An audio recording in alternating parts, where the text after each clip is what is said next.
ओम नमः शिवाय। मित्रों नमस्कार, मैं पंडित श्यामधर शास्त्री। आज विशेष रूप से बात करेंगे, चर्चा करेंगे श्रावण मास के महत्व के बारे में कि क्या है श्रावण मास का महत्व, क्यों विशेष शिव की कृपा होती है इस मास में। जैसा हम जानते हैं, चतुर्मास आषाढ़ शुक्ल पक्ष एकादशी से कार्तिक शुक्ल पक्ष एकादशी तक भगवान विष्णु योग निद्रा में जाते हैं। जब भगवान विष्णु योग निद्रा में जाते हैं तो इस समय शासन शिव का होता है। क्योंकि वर्षा ऋतु होता है, चारों तरफ हरियाली देखने को मिलती है।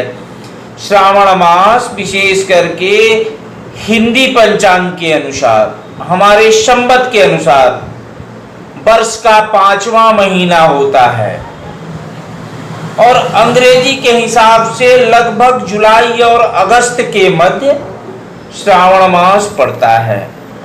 इस साल 6 जुलाई से 3 अगस्त तक श्रावण मास है। श्रावण मास का नाम श्रावण क्यों पड़ा? चूंकि श्रावण मास के पूर्णिमा के दिन श्रवण नक्षत्र पड़ता है।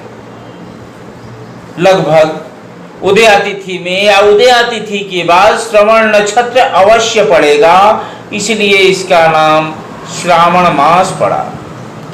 अब इस श्रावण मास में भगवान शिव का जब हम पूजन करते हैं तो भगवान शिव प्रसन्न होते हैं। विशेष रूप से समस्त तरीके के पूर्ण फल की प्राप्ति होती है। चर्चा करेंगे हम भगवान शिव को प्रसन्न करने के लिए इस पुण्य मास में रुद्राभिषेक करते हैं। क्योंकि भगवान शिव को सोमवार अत्यधिक प्रिय है और इस वर्ष 5 सोमवार पड़ रहा है श्रावण मास में।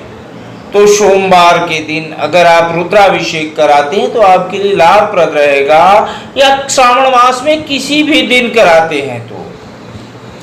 अब इसका चतुर्मास में महत्व और बढ़ जाता है। रुद्राभिषेक से अकाल मृत्यु भय, शारीरिक कष्ट, मानसिक तनाव एवं संतान से संबंधित बाधा दोष समाप्त होता है।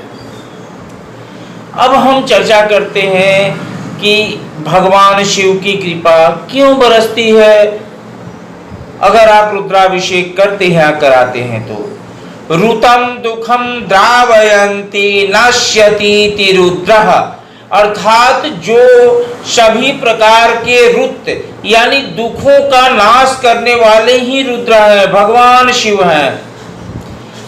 ब्रह्मा का विग्रह साकार रूप शिव है। शिव की शक्ति शिवा है और इनमें सतोगुण जगत पालक विष्णु हैं एवं सृष्टिकर्ता ब्रह्मा है। श्वास वेद है, सूर्य नेत्र है और वक्षस्थल, तीनों लोक और 14 भुवन है।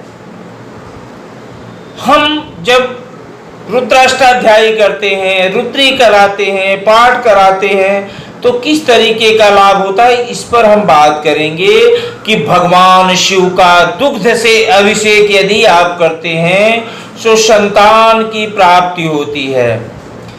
गन्ने के रस से अभिषेक करते हैं तो यश की प्राप्ति होती है। शहद से अभिषेक करते हैं तो कर्ज से मुक्ति मिलती है।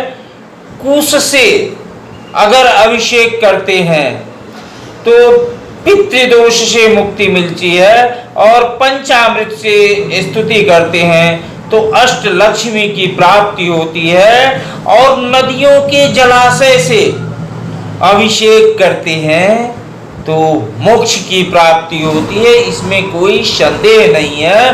तो इस श्रावण मास में भगवान शिव का आराधना करें, ध्यान करें। इस श्रावण मास में सिर्फ श्रवण मात्र से ही पुण्य फल की प्राप्ति होती है, इसमें कोई संदेह नहीं है। ओम नमः शिवाय।